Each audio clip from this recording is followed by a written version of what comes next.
ओम शांति। आज 10 दिसंबर 2022 के बाबा के अनमोल मधुर महावाक्य सुनेंगे। आज की मुरली में बाबा ने विशेष सतो पुरुषार्थी और तमो पुरुषार्थी का अंतर बताया। बाबा कहे सतो पुरुषार्थी रचता और रचना के आदि मध्य अंत को जानते हुए यथार्थ पुरुषार्थ करते हैं।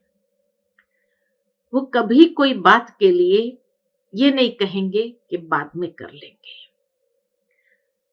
सात्विक मनोवृत्ति से पुरुषार्थ करेंगे, लेकिन तमो पुरुषार्थी उसको कहा बाबा ने कि जो सोचते हैं जो ड्रामा में होगा मिल जाएगा, जैसे कल्प पहले मिला होगा वो मिल जाएगा, तो पुरुषार्थ पर अटेंशन नहीं देते हैं।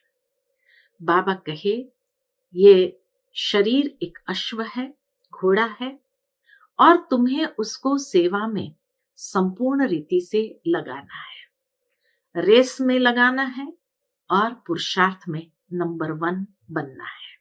सुनते हैं बाबा के मधुर महावाक्य। ओम शांति। मीठे बच्चे, तुम रूहानी अश्व हो, तुम्हें विजयी रत्न बनने की रेस करनी है। महारथी अश्व वह जो राजाई पाने की रेस करे।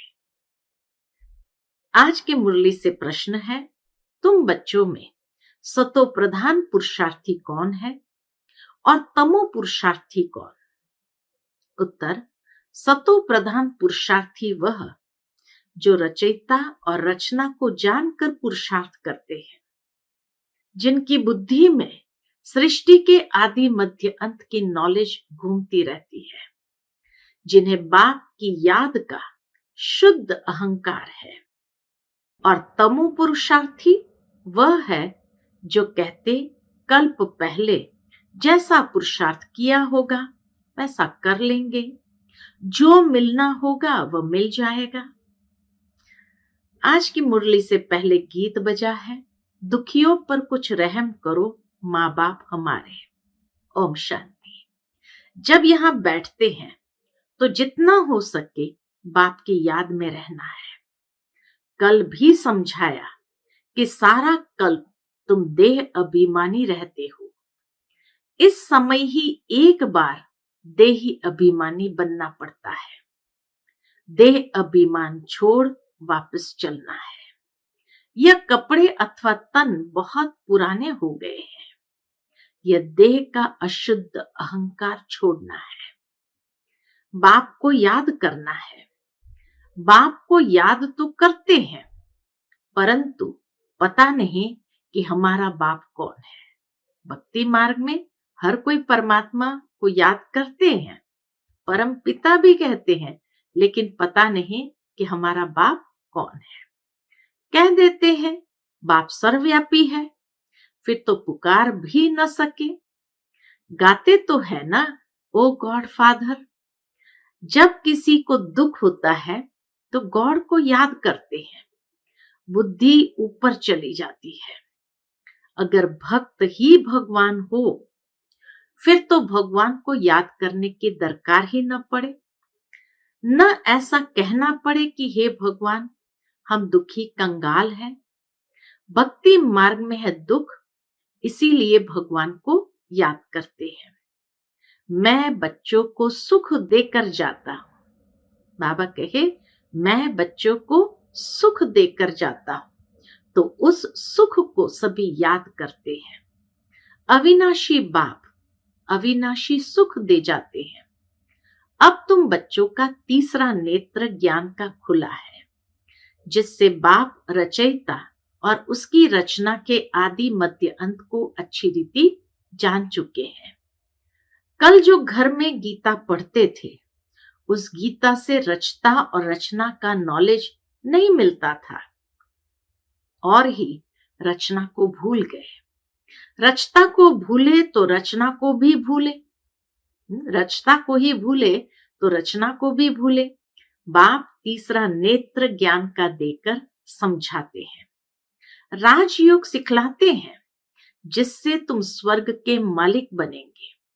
गीता पढ़ने से कोई स्वर्ग की याद नहीं आ सकती। कितने लेक्चर करते हैं, अब तुम बाप से डायरेक्ट सुनते हो तो रात दिन का फर्क फील होता है। उसमें तो रचता और रचना को ही भूल जाते हैं। अभी बाबा ने रचता और रचना का राज बैठ समझाया है और बरोबर पुरुषार्थ भी करते हैं वर्षा लेने का। फिर किसका पुरुषार्थ सतो प्रधान है, किसका रजो, किसका तमो होता है। 3 कैटेगरी बाबा ने बताई, उत्तम, मध्यम, कनिष्ठ पुरुषार्थी है। बच्चे जानते हैं कि हमारे पुरुषार्थ से इतनी उच्च प्रालब्ध बनेगी, तो क्यों नहीं ऐसा पुरुषार्थ करना चाहिए। खुद भी समझते हैं कि हम अच्छा पुरुषार्थ करेंगे तो कल्प कल्प ऐसा ही हमारा पुरुषार्थ होगा। अगर नहीं करते हैं तो समझ में आता है कल्प पहले भी उसने पुरुषार्थ नहीं किया है, तो पद भ्रष्ट हो जाएगा। अश्व दौड़ाते हैं ना दुनिया के अंदर, हॉर्स रेसिंग होती है, तो बाबा कहे अश्व दौड़ाते हैं ना, रेस में घोड़े दौड़ होती है। कहते हैं कि फलाने ने विन किया, यहां भी नंबरवार है। कोई तो ऐसे भी है जो कहते हैं हम जास्ती कुछ समझना नहीं चाहते हैं। कई लोग क्या कहते हैं, हम जास्ती कुछ समझने नहीं चाहते हैं, न समझ सकते हैं, न किसी को समझाएंगे। उन्हों के लिए फिर सहज युक्ति है, तो सिर्फ बाप को याद करना है। याद करना सीखेंगे कि वह भी नहीं, पूछते बाबा, याद करना सीखेंगे या वह भी नहीं। बेहद का बाप जिसको तुम भक्ति मार्ग में याद करते हो, वह बाप अब सन्मुख ब्रह्मा के तन से कहते हैं मुझे याद करो। बाबा ने रचना का राज भी समझाया है। बाबा ने रचना का राज भी समझाया है। शिव बाबा तो सभी आत्माओं का बाप है। कोई भी आत्मा को प्रजापिता नहीं कहेंगे, कोई भी मनुष्य आत्मा को प्रजापिता नहीं कहेंगे। आत्माएं तो अनादि है, प्रजापिता ब्रह्मा रचता है। मुख वंशावली। हम आत्माएं तो है शिव बाबा की संतान। कहते हैं कि तुम मेरे तो हो ही। शिव बाबा कहते हैं तुम मेरे तो हो ही, जितने हो उतने ही हो। कम जास्ती आत्माएं कभी भी हो नहीं सकती। उन्हों का ही बेहद के ड्रामा में पार्ट है। बाबा कहे कम जास्ती आत्माएं कभी हो नहीं सकती, उन्हों का ही बेहद ड्रामा में पार्ट है। ये अनादि बना बनाया खेल है। बाप कहते हैं मैं आता हूं जरूर। किस लिए आता है? एक सत धर्म स्थापन करने और अनेक धर्मों का विनाश कराने।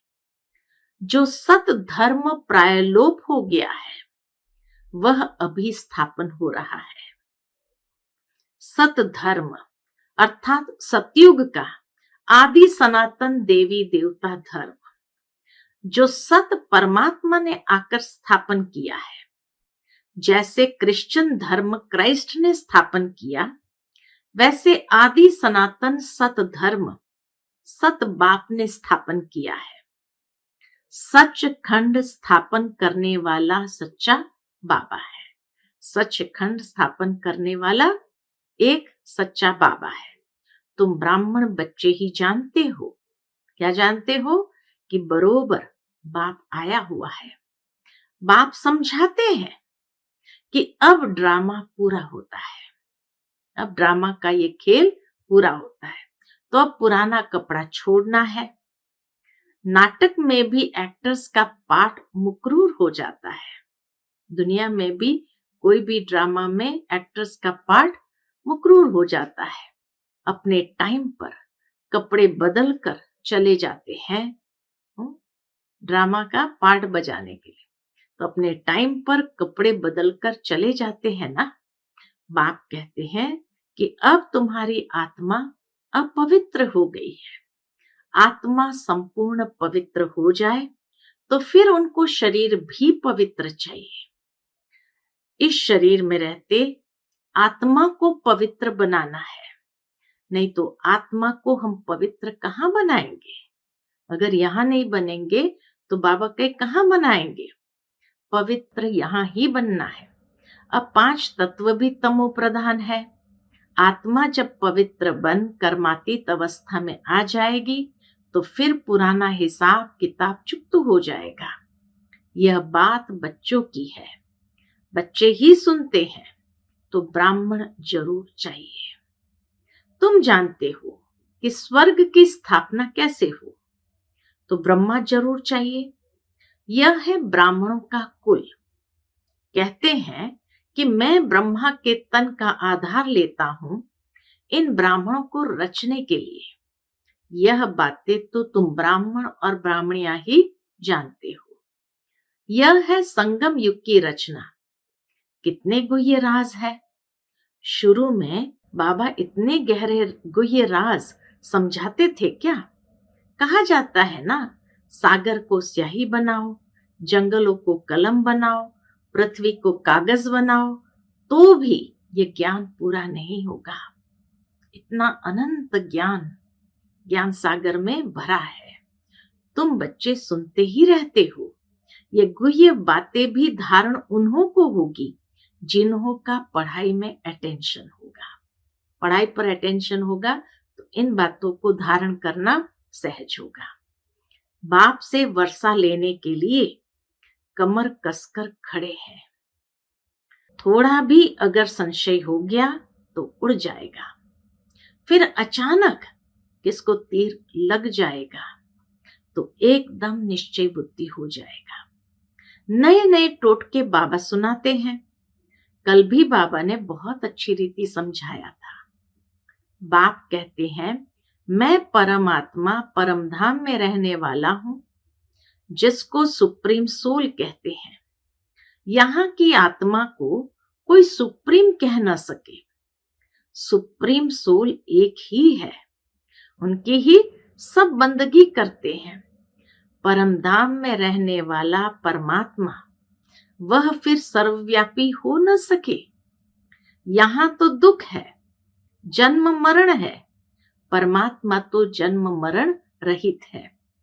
जो महारथी है, जिनका पूरा पुरुषार्थ चल रहा है वर्षा लेने का, वे रेस में देखो कैसे दौड़ते हैं। बाबा भी देखता है, जो महारथी है, जिनका पूरा पुरुषार्थ चल रहा है वर्षा लेने का, वह रेस में देखो कैसे दौड़ते हैं।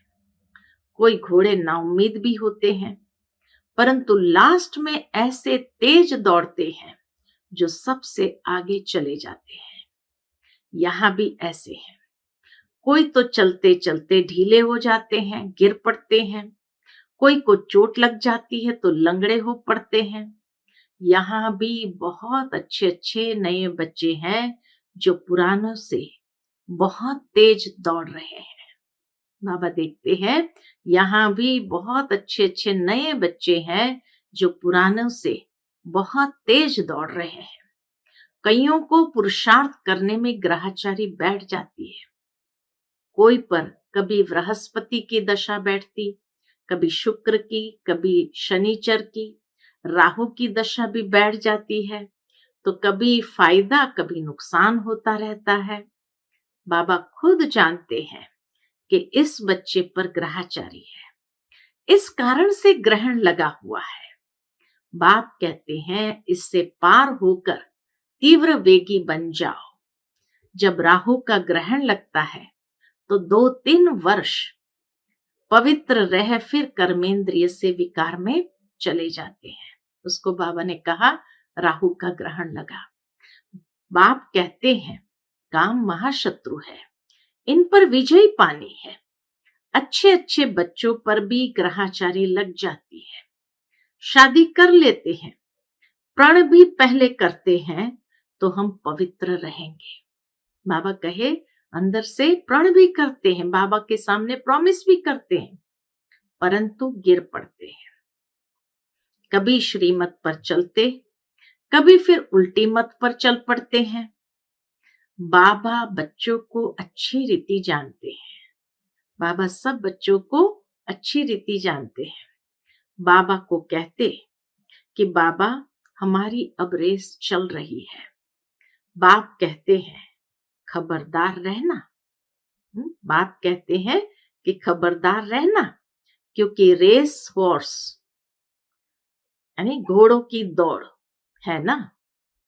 ये रेस हॉर्स अर्थात घोड़ों की दौड़ है ना। देखो बच्चे भविष्य 21 जन्म का सुख मिलता है, ये कोई कम बात है। भूल करने से फिर भविष्य सभी जन्मों पर ग्रहाचारी अथवा घाटा लग जाता है। गोभी लग जाती यानी घाटा लग जाता है। इसलिए बाबा कहते हैं कि श्रीमत पर पूरा पुरुषार्थ करो। कितना प्यार से बाबा समझाते हैं बच्चों को कि बच्चे श्रीमत पर पूरा पुरुषार्थ करो। बाबा तो पहले से ही बता देते हैं। क्या बता देते हैं? जितना रुस्तम यानी पहलवान बनेंगे, ज्ञान योग में तीखे होंगे, उतना माया के तूफान भी जोर से आएंगे। ये बाबा पहले से ही सावधान कर देते हैं। खबरदार रहना, कर्मेंद्रिय द्वारा विकर्म कर पाप आत्मा नहीं बनना है। तुम हो ईश्वरीय औलाद तो बहुत रॉयल बनना है। लक्ष्मी नारायण देखो कितने रॉयल है। बाबा हम बच्चों को भविष्य एम ऑब्जेक्ट दिखलाकर कहते हैं तुम्हें कितना रॉयल बनना है। लक्ष्मी नारायण देखो कितने रॉयल है। ये संस्कार अभी भरने हैं, क्योंकि इस समय तुम ईश्वरीय औलाद कहलाते हो। मान तुम्हारा अभी है, बलिहारी तो इस एक जन्म की माननी चाहिए। बाकी तो 84 जन्म ले पतित बनते ही आए हो। जब तक बाबा न आए तब तक ये मनुष्य सृष्टि झाड़ जड़ीभूत तमो प्रदान होना ही है ना। इन लक्ष्मी नारायण को भी विश्व का मालिक उस मालिक ने बनाया। कितनी सुंदर बात बाबा ने कही। इन लक्ष्मी नारायण को भी विश्व का मालिक उस मालिक ने बनाया है। शिव बाबा मालिक ने बनाया। सोमनाथ का मंदिर भी बहुत नामी ग्रामी है। शिव बाबा ने धन दिया है, इसलिए उनके मंदिर में भी बहुत धन लगाया। पुजारी भी जब बनते हैं तो भी कितना धन रहता है। पुजारी अवस्था में द्वापर के आरंभ में भी कितना धन रहता है। जो इतने मंदिर बनाए हैं तो पूज्यपन में कितना न धन होगा। सोचो अगर पुजारी अवस्था में इतना धन रहता, जो मंदिरों में इतने लगाया, तो बाबा कहे पूज्य पने में कितना न धन होगा। अभी तो है प्रजा का प्रजा पर राज्य, कुछ है नहीं। ब्रह्मा की रात है ना, फिर ब्रह्मा का दिन होता है तो स्वर्ग बन जाएगा, हीरे जवाहरों के महल बन जाएंगे। भला इतना सोना आएगा कहाँ से?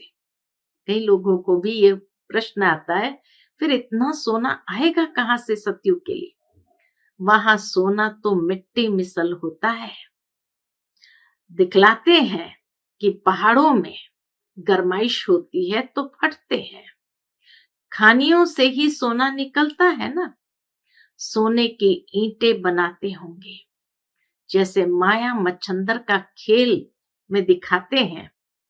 तो उसने सूक्ष्म वतन में सोने की ईंट देखी, समझा ले जाएंगे।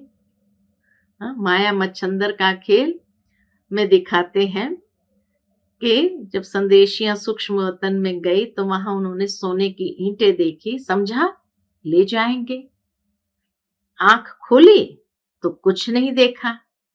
यहां भी बच्चे दिव्य दृष्टि में सोने के महल देखकर आते हैं। बच्चों ने गीत तो सुना। कौन सा गीत बजा आज सुबह आरंभ में? दुखियों पर कुछ रहम करो माए बाप हमारे। बाप का नाम ही है ब्लिसफुल, ऐसे नहीं कि वह सभी में विराजमान है। माया ने बुद्धि को बिल्कुल ही ताला लगा दिया है। बाप कहते हैं कि मेरे सिवाय यह ताला कोई खोल नहीं सकता। नंबरवार ताला उन्हों का ही खुलता है जिनका कल्प पहले खुला है।